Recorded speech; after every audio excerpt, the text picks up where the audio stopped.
పాట పాడుకుందాం. మనందరికి తెలిసిన పాట. స్తోత్ర బలి స్తోత్ర బలి తండ్రి దేవా నీకేనయ్యా,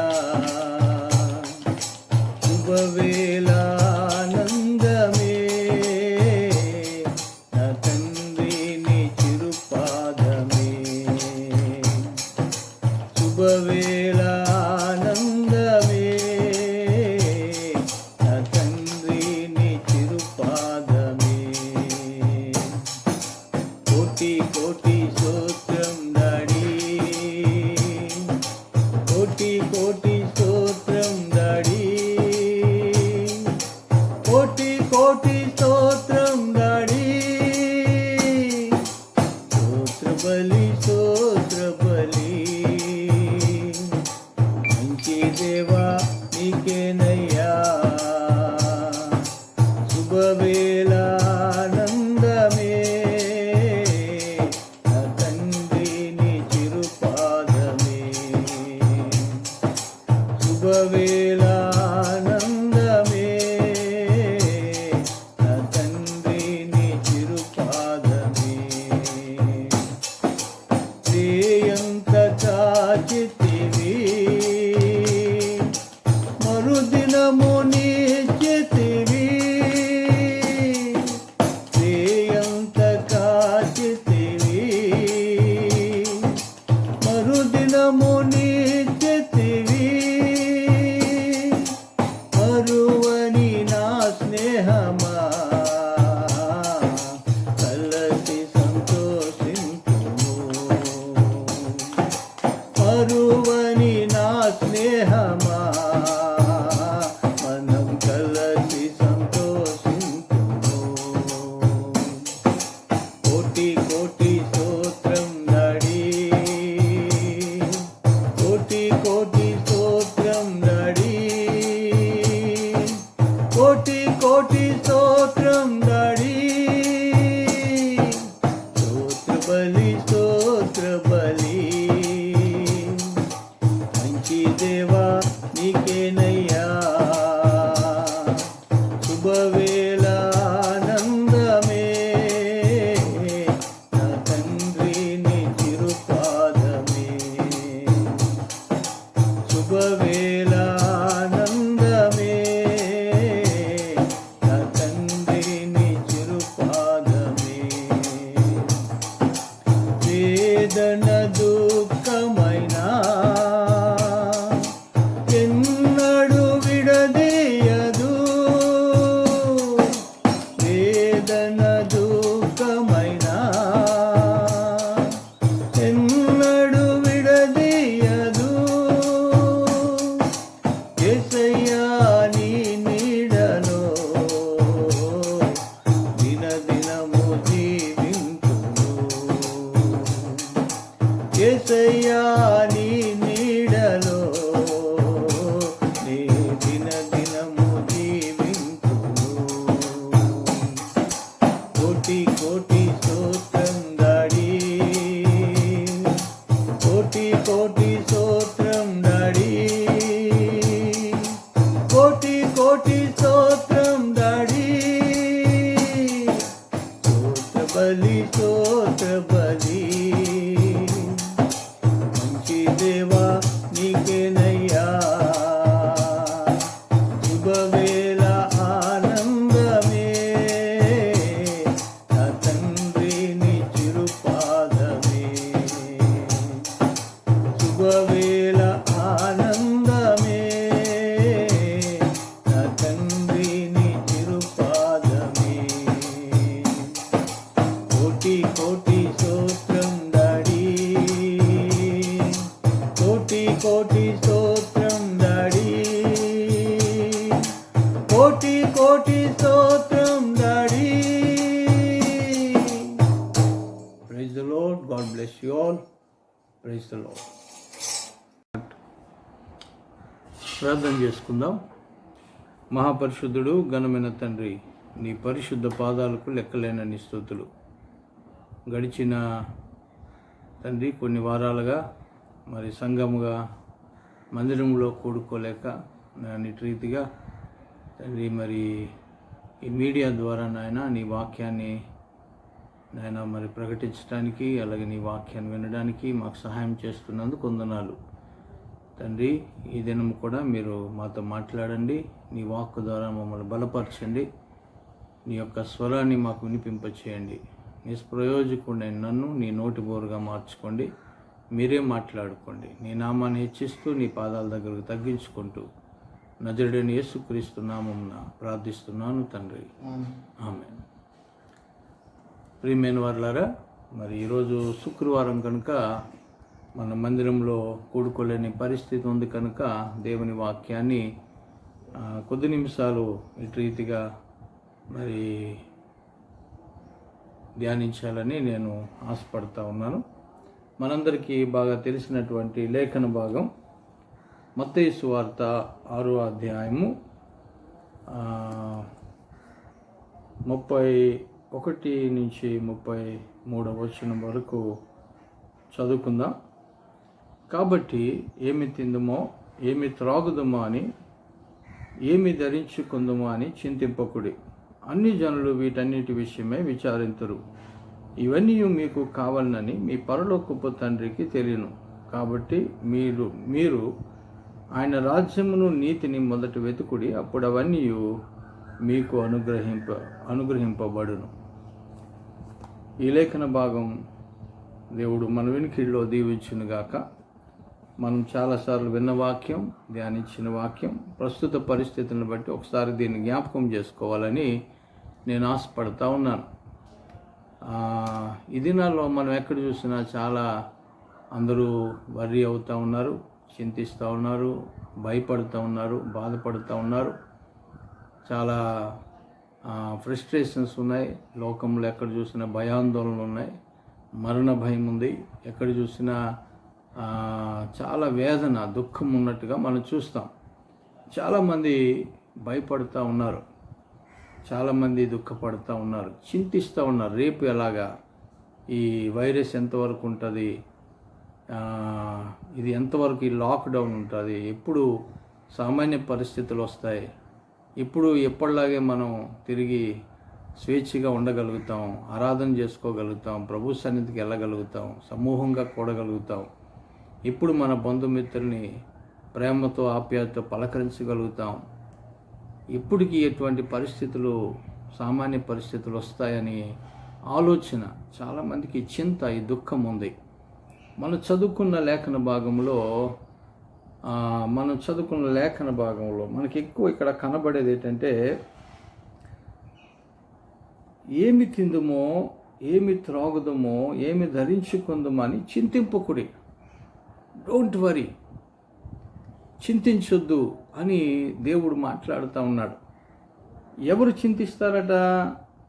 అన్ని జనులు వీటన్నిటి విషయమే విచారిస్తారు.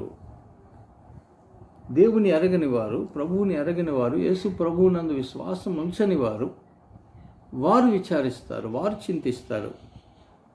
మనము దేవుని బిడ్డలము కనుక ఏ పరిస్థితుల్లో అయినా చింతించకుండా ఉండాలి, భయపడకుండా ఉండాలి.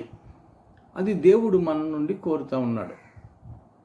రేపు ఎలాగన్న ఆలోచన, ఆ చింత, లేకపోతే ఏమి తింటాం, ఏం త్రాగుతాం, మన ఆర్థిక పరిస్థితులు ఎలాగుంటాయి, రేపు ఎలాగుంటాయి అన్న చింత, అది మనకు ఉండకూడదు అని దేవుడు చెప్తా ఉన్నాడు. ఎందుకంటే మనము యేసుక్రీస్తునందు విశ్వాసం ఉంచిన ఆయన బిడ్డలం. అన్యజనులు అంటే దేవుణ్ణి ఎరగని వారు ఈ విషయాలే చింతిస్తారు. యేసు ప్రభునందు విశ్వాసం ఉంచిన వారు చింతించవలసిన అవసరం లేదు. ఎందుకంటే ఇవన్నీ మనకి కావాలి అని ప్రభువుకి తెలుసు. ఇక్కడ రాయబడిన మాట ఏంటంటే, ఇవన్నీ మీకు కావాలనని మీ పరలోకపు తండ్రికి తెలియను. మనకి ఏది అవసరమో అవన్నీ దేవుడికి తెలుసు. హి నోస్ అవర్ నీడ్స్. మన అవసరాలన్నీ దేవునికి తెలుసు. మనకి ఏది కావాలో తెలుసు. ఎటువంటి పరిస్థితుల్లో మనం ఉన్నామో ఆయనకు తెలుసు. మనకి స్వేచ్ఛ కావాలని తెలుసు. మనం ప్రభు దగ్గరికి రావాలని, ఆరాధించుకోవాలని దేవునికి తెలుసు. మన కుటుంబ అవసరతలన్నీ దేవునికి తెలుసు. కాబట్టి దేవుడు ఏం మాట్లాడుతూ ఉన్నాడంటే, అన్ని జనుల్లా నువ్వు చింతించొద్దు, ఇవన్నీ నీకు కావాలని పరలోకపు తండ్రికి తెలియను అని చెప్తా ఉన్నాడు. ఆ పైన కొన్ని మనం 26 నుంచి మనం చదివితే, ఆకాశ పక్షులు చూడుడి, అవి విత్తవు, కోయవు, కొట్లలో కూర్చుకొను, అయినను మీ పరలోకపు తండ్రి వాటిని పోషించుచున్నాడు అని మాట్లాడతాడు. 25వ వచనం చూస్తే, ఏమి తిందుమో ఏమి త్రాగుదుమో అని మీ ప్రాణమును గూర్చేనను, ఏమి ధరించుకుందుమో అని మీ దేహమును గూర్చేనను చింతింపకుడి. డోంట్ వరీ, అసలు మీరు చింతించవలసిన అవసరము లేదు. ఆకాశ పక్షులు చూడు, అవి విత్తవు, కోయవు, కూర్చుకోవు, అయినా వాటిని దేవుడు పోషిస్తున్నాడు. అక్కడ కిందను చూస్తే అడవి గడ్డిని కూడా దేవుడు అలంకరిస్తూ ఉన్నాడు. అద్భుతమైనటువంటి రంగురంగుల పువ్వులతో సొలొమోను కంటే వైభవంగా అలంకరిస్తున్నాడు అని ఇక్కడ రాయబడిన మాటలు. ఆకాశ పక్షులను దేవుడు పోషిస్తూ ఉన్నాడు, గడ్డి పువ్వులు దేవుడు అలంకరిస్తూ ఉన్నాడు. ఇవన్నిటినీ ఎవరు చేస్తున్నారంటే దేవుడు వీటిని పోషిస్తున్నాడు, అలంకరిస్తున్నాడు అని చెప్తే బాగుండు. కానీ అక్కడ ఏముందంటే చూడండి,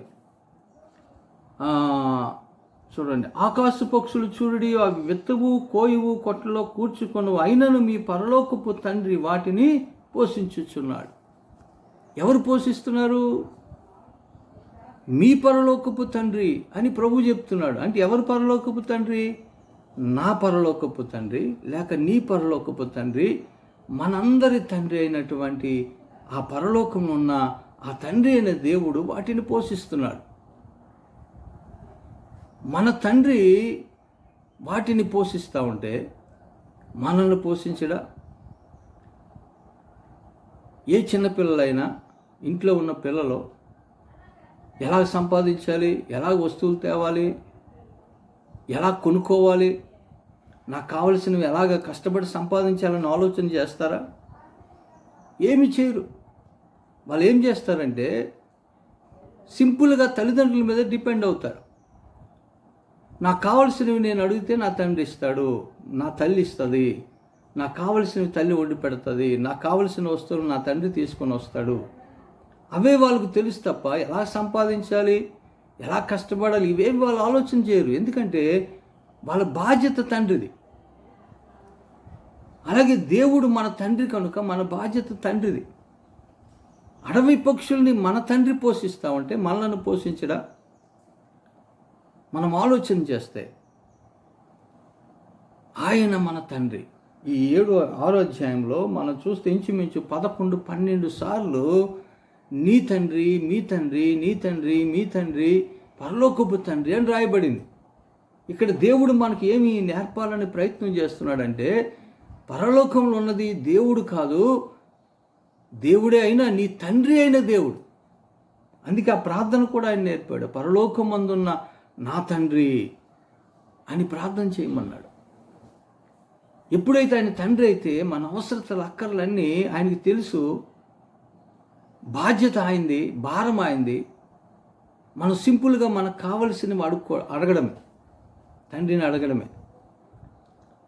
కాబట్టి ఆకాశ పక్షులు పోషిస్తున్న మన తండ్రి మనలను పోషించడా?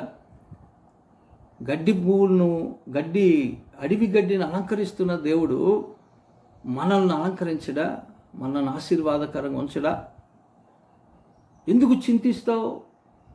దేవుడు మాట్లాడుతున్నాడు, చింతించొద్దు, డోంట్ వరీ. అటువంటి ఆలోచనలు ఏమవుతుందో అన్న బెంగ కానీ ఆలోచన కానీ నీకు రాకూడదు. మన అవసరతలన్నీ దేవుడికి తెలుసు, ఆయన మనకు చాలా సమీపముగా ఉన్నాడు అని రాయబడింది. మీకు ఒక మాట చూపిస్తాను చూడండి. ఇర్మియా గ్రంథం మనందరికి తెలిసిన లేఖన భాగం 17వ అధ్యాయము 7వ వచనము 8వ వచనం నేను చదువుతాను. యెహోవాను నమ్ముకొనువాడు ధన్యుడు, యెహోవా వానికి ఆశ్రయముగా ఉండును. వాడు జలముల యొద్ద నాటబడిన చెట్టు వలె నుండును. అది కాలువల యోరను దాని వేలు తన్నును, వెట్ట కలిగినను దానికి భయపడదు. దాని ఆకు పచ్చగా నుండును. వర్షము లేని సంవత్సరమున చింత నొందదు, కాపు మానదు. ఈ మాట మనం చదివినప్పుడు దేవుడు చెప్తున్నాడు, యెహోవాను నమ్ముకున్నవాడు, తండ్రి అయిన దేవుణ్ణి నమ్ముకున్నవాడు, యేసయ్యను నమ్ముకున్నవాడు, వాడు ఎలాగుంటాడట, వాడు ధన్యుడు అని చెప్తూ దేవుడే వానికి ఆశ్రయముగా ఉంటాడు. అటువాడు ఎలాగుంటాడంటే జలముల యొద్ద నాటబడిన చెట్టులాగా ఉంటాడు. వెట్ట కలిగిన ఎండ వచ్చినా వానొచ్చినా ఏమొచ్చినా అది నీటి కాలువలో ఎవరన్నా ఉంటుంది కనుక దానికి ఏ లోటు ఉండదు, ఎప్పుడు పచ్చగా ఉంటుంది, తగిన కాలంలో ఫలిస్తుంది. బైబిల్ చెప్తుంది, దాని ఆకు పచ్చగా నుండును, వర్షము లేని సంవత్సరమున చింత నొందదు, కాపు మానదు. అయ్యో వర్షం పడలేదు నేను ఎండిపోతానన్న ఆలోచన దానికి ఉండదు, అది కాయడం మానదు. క్షామం వచ్చినా తెగులు వచ్చినా ఏమొచ్చినా దానికి భయం ఉండదు. ఎందుకంటే అది ప్రభువునందు విశ్వాసం ఉంచిన చెట్టు. అంటే మనం ప్రభువునందు మనం విశ్వాసం ఉంచాం కనుక ఏ కాలమైనా వెట్ట కలిగిన వ్యాధి వచ్చినా, బాధ వచ్చినా, తెగులు వచ్చినా, కరోనా వచ్చినా, కోవిడ్ వచ్చినా మనం కాపు కాయక మనము చింతనుందాం, బాధపడక్కర్లేదు. డోంట్ వరీ, నీ తండ్రిని నమ్ముకున్నావు కనుక ఆయన నిన్ను కాపాడుతాడు, ఆయన నీకు ఆశ్రయముగా ఉంటాడు. అదే దేవుడు చెప్తున్నాడు. దాన్ని బట్టి ఆయన ఏమంటున్నాడంటే ఆ కిందకు వచ్చేసరికి ఏమండి, నేడుండి రేపు పొయ్యిలో వేయబడు అడవి గడ్డిని దేవుడిలాగా అలంకరించినడలా అల్ప విశ్వాసులారా మీకు మరి నిశ్చయముగా వస్త్రములు ధరింపజేయును కదా. ఎవరైనా ఒకవేళ అటువంటి ఆలోచన కలిగి ఉంటే, రేపు ఏమైపోద్దో, నేనేమైపోతానో, నా పరిస్థితులు ఎలాగుంటాయో అన్న చింత నీకుంటే, అటువంటి చెడు ఆలోచనలు నీకుంటే, అల్ప విశ్వాసమైన ఆలోచనలు నీకుంటే, దేవుడు నిన్ను అంటున్నాడు అల్ప విశ్వాసులారా అని పిలుస్తున్నాడు. మనం ప్రభువునందు విశ్వాసం ఉంచాం. మన తండ్రి శ్రీమంతుడు, అద్వితీయుడు, సర్వలోకాన్ని సృష్టించిన దేవుడు. అందుకే ఆయన అంటాడు, ఇవన్నీ మీకు కావాలని మీ పరలోకపు తండ్రికి తెలియను. ఇవన్నీ మనకు కావాలని మన తండ్రికి తెలుసు. మనం ఏ పరిస్థితులు ఉన్నామో, ఏం అవసరతలు కలిగి ఉన్నామో, మన కుటుంబ పరిస్థితి ఎలాగుందో, ఈ రోజుకి మనకేం కావాలో, రేపేం కావాలో అన్నీ ఆయనకి తెలుసు. ఏమండి, యెషయా గ్రంథం మరొక మాట, అద్భుతమైన మాట చూడండి ఒకసారి. 26వ అధ్యాయము 3వ వచనం నేను చదువుతున్నాను. ఎవరిని మనస్సు నీ మీద ఆనుకునునో వానిని నీవు పూర్ణ శాంతి గలవానిగా కాపాడుదు. ఏలయనగా అతడు నీ యందు విశ్వాసం ఉంచి ఉన్నాడు. ఎవడి మనస్సు అయితే దేవుడి మీద ఆనుకుంటుందో, ఎవరైతే ఆయన యందు విశ్వాసం ఉంచుతారో వానిని నీవు పూర్ణ శాంతి గలవానిగా చేస్తావు. దేవుడు మనల్ని పూర్ణ శాంతి గలవానిగా చేస్తాడు. ఎందుకంటే మనం ఆయన యందు విశ్వాసం ఉంచాం కనుక. ఏమండి, ఆయన మీద ఆనుకున్నాము కనుక. ఆ 4వ వచనంలో ఉంటుంది, యెహోవాయే నిత్యాశ్రయ దుర్గము, యుగయుగములు యెహోవాను నమ్ముకోనండి. ఆయనే మనకు నిత్య ఆశ్రయ దుర్గం. అంటే ఎప్పుడు కాపాడేవాడు, నిత్యము కాపాడేవాడు, మనకు దుర్గముగా ఉండే దేవుడు. ఏ ఆపద రాకుండా, ఏ తెగులు రాకుండా, ఏ అపాయము రాకుండా, ఏ క్షామము రాకుండా, ఎటువంటి ఉపద్రవము రాకుండా మనల్ని కాపాడే దేవుడు ఆయన. అందుకని అంటున్నాడు, యెహోవాయే నిత్య ఆశ్రయ దుర్గము అని చెప్తా ఉన్నాడు. కాబట్టి మనం చింతించక్కర్లేదు, భయపడక్కర్లేదు. దేవుడు చెప్తున్నాడు, డోంట్ వరీ, అన్ని జనుల్లో నువ్వు చింతించొద్దు, నువ్వు దేవుని బిడ్డవు, నీ తండ్రి పరలోకమందు ఉన్నాడు. ఆయన సృష్టికర్త అని మనందరికీ తెలుసు. ఆయన ఆకాశం మహాకాశంలో పట్టజాలని గొప్ప దేవుడు అని తెలుసు. కెరూబులు, శెరూబులు, మహాదూతలు, ప్రధాన దూతలు, 24 పెద్దలు, 4 జీవులు నిత్యం ఆయన స్తుతిస్తున్నారని తెలుసు. సర్వ సృష్టిని నడిపిస్తున్న దేవుడు అని తెలుసు. వీటన్నిటికంటే ముఖ్యం ఏంటంటే, అంత గొప్ప దేవుడు నీ తండ్రి, నా తండ్రి. మన బాధ్యతలు ఎరిగిన తండ్రి, మన అవసరాలు ఎరిగిన తండ్రి. ఇవన్నీ మీకు కావాలని మీ పరలోకపు తండ్రికి తెలియను అని దేవుడు చెప్తున్నాడు. ఫిలిప్పీ పత్రిక చూడండి ఒకసారి, మనందరికీ తెలిసినవే, ఒకసారి మీకు జ్ఞాపకం చేస్తున్నా. ఫిలిప్పీ పత్రిక 4వ అధ్యాయం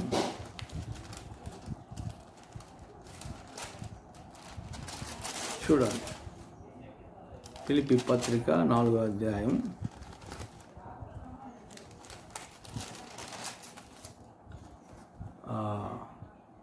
5వ వచనం అంటాడు, మీ సహనము సకల జనులకు తెలియబడనీయుడి.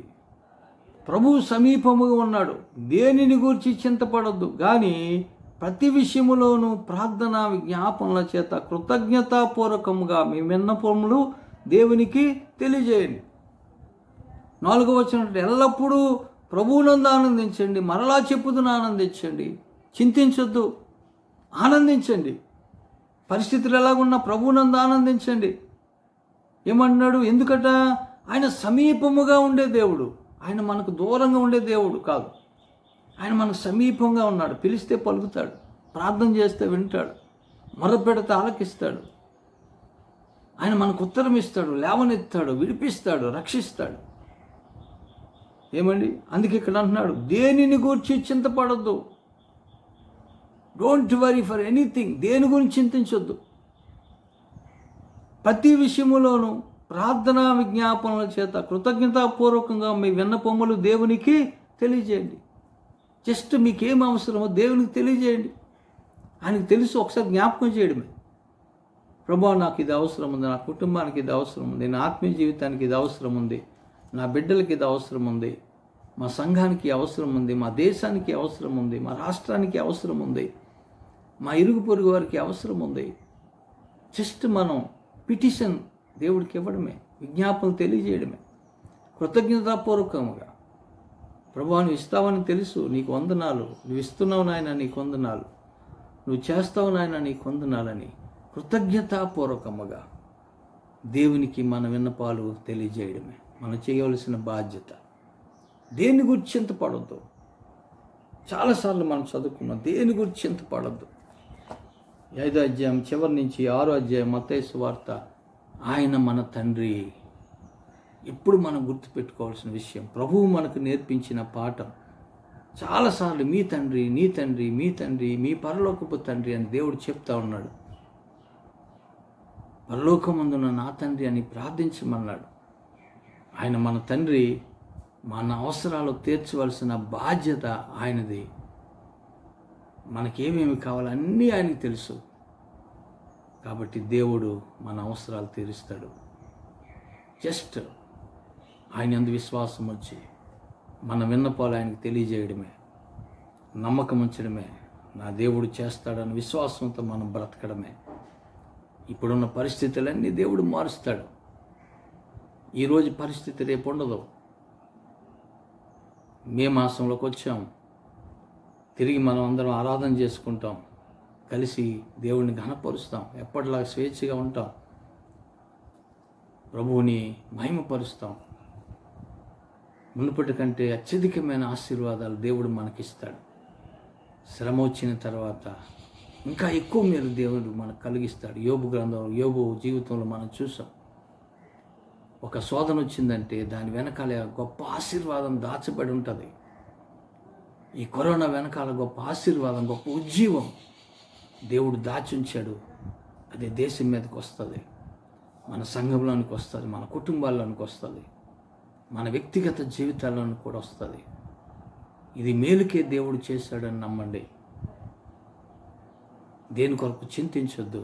ఈ కరోనా లేకపోతే ఈ కోవిడ్ ఇవేమి మనల్ని ఏమి చేయలేవు. ప్రభువు మనతో ఉన్నాడు. చింతించొద్దు. Do not worry for anything. దేని కొరకు చింతించొద్దు. ప్రార్థన చేయండి, దేవుడు గొప్ప కార్యాలు చేస్తాడు. ప్రార్థన చేసుకుందాం, కళ్ళు మూసుకోండి. ప్రభువా, నీకు వందనాలు. ఇంతవరకు మీరు మాతో ఉన్నందుకు వందనాలు. మరొకసారి నీవు మా తండ్రివని, మా అవసరాలన్నీ అక్కరలన్నీ ఎరిగిన దేవుడు అని,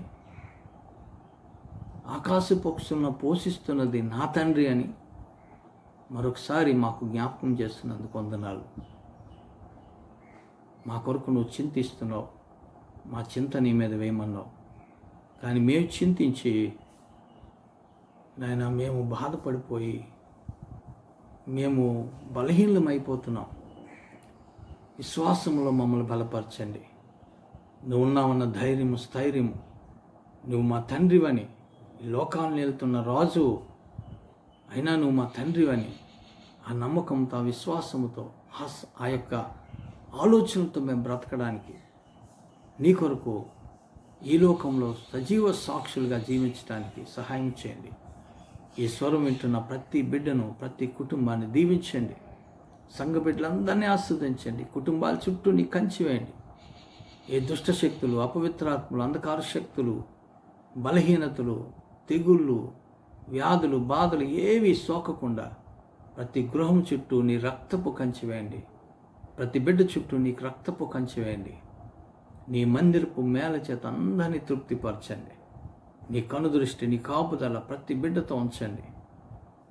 తండ్రి, తిరిగి మేము ఎప్పట్లా సమూహంగా కూడుకొని, సంఘంగా కూడుకొని నిన్ను ఆరాధించడానికి సహాయం చేయమని, త్వరగా కార్యం జరిగించమని, ఈ వైరస్ని, ఈ కరోనా వైరస్ని నాశనం చేసి, నిర్వీర్యం చేసి, దాన్ని ప్రభువు అంతం చేసి ప్రపంచానికి విడుదలిమ్మని, నువ్వే చేయగలవు కనుక నీవే కార్యం జరిగించమని, మహిమ పొందమని, మరొకసారి స్వరం వింటున్న ప్రతి బిడ్డను దీవించమని యేసయ్య నామములో మిక్కిలి వినయంతో ఈ ప్రార్థన విన్నవించి వేడుకొనుచున్నాము తండ్రి. ఆమేన్. పరమ తండ్రి అయిన దేవుని ప్రేమ, ప్రభువు రక్షకుడైన యేసయ్య కృపా కటాక్షములు, పరిశుద్ధాత్మని నిత్యాన్యోన్య సహవాసము, నడిపింపు, ఆదరణ మనందరికీ, స్వరం వింటున్న ప్రతి బిడ్డకు, ఆయన యందు విశ్వాసం ఉంచిన ప్రతి బిడ్డకు తోడై ఉండి సదా సర్వ సత్యములోనికి నడిపించును గాక. ఆమేన్.